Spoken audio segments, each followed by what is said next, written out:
bukti bahwa kita mengamalkan sila yang kedua. Apa sih pengamalan sila yang kedua? Kita berbuat baik sama orang.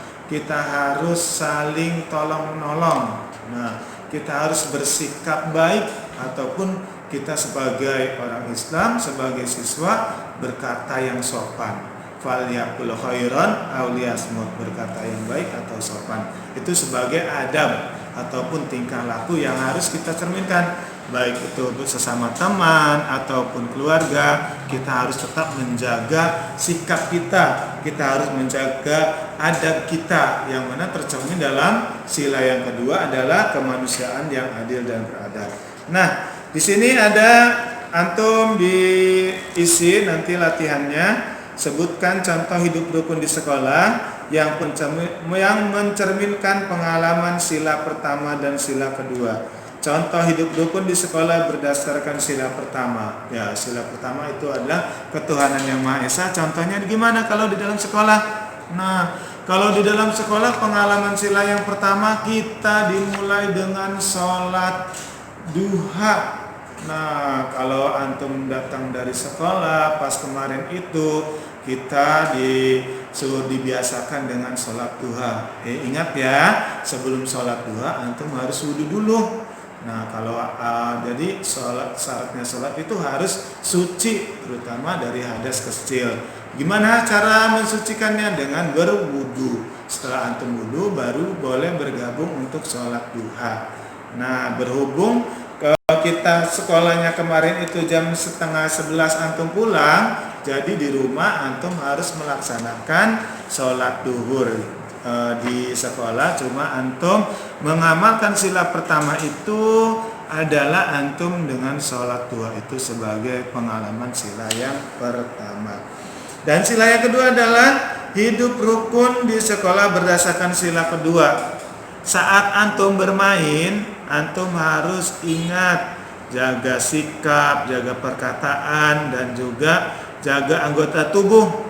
Jangan sampai antum bermain melebihi batas. Antum main pukul-pukulan, antum bermain sliding ataupun yang lainnya sehingga itu menyakiti teman. Nah, itu bertentangan dengan sila yang kedua. Atau dalam mafudatnya itu ada al-muslimu akhul muslim, orang muslim itu bersaudara. Nah, antum semua adalah bersaudara. Jangan sampai antum bermusuhan, dan tidak boleh memilih-milih teman. Antum maunya sama si A, mau sama si B. Antum kalau main sama ini nggak boleh. Nah, itu yang tidak diperkenankan. Baik, setelah antum melaksanakan latihan ataupun contoh hidup rukun di sekolah berdasarkan sila pertama, contoh rukun hidup di sekolah berdasarkan sila kedua, sekarang kita lihat di halaman 91. Di 91 ini ada peragaan dengan temanmu, percakapan Bion dan Wira. Bion lupa membawa pensil, kemudian Wira meminjamkan. Seperti yang sudah pernah antum sering yang dilakukan di sekolah. Apabila temannya ada yang tidak membawa pensil ataupun pensil ketertinggalan karena terburu-buru dari rumahnya, kalau antum punya dua, antum bisa dipinjamkan. Ataupun yang sudah sering adalah penghapus. Kadang anak nggak bawa penghapus, Pak, jadi tolong pinjam. Nah, nanti antum harus saling meminjamkan. Di sini Bion, nah di dialog ini adalah Bion, mengapa kamu gelisah? Terus jawab Bion, Wira, aku lupa membawa pensil, aku tidak bisa mengikuti pelajaran. Kata Wira, aku punya pensil 2, aku pinjamkan 1, aku pinjamkan kamu 1. Nah, terima kasih Wira, kamu sungguh baik. Nah, ini adalah mencerminkan berbuat baik ataupun sila yang kedua, kemanusiaan yang adil dan beradab. Jadi antum sesama teman harus saling baik, harus saling berbagi. Apabila antum mempunyai 2 pensil, apabila melihat temannya tidak bawa pensil, antum bisa meminjamkan. Ada di sini latihan. Menurut antum, apakah isi percakapan di atas menunjukkan hidup rukun di sekolah? Nah, kalau antum berjawabannya iya, berarti antum di situ jawab iya bahwa Wira hidup rukun dengan Dion. Hidup rukunnya apa? Wira meminjamkan Dion pensil. Sesuai dengan Pancasila keberapa?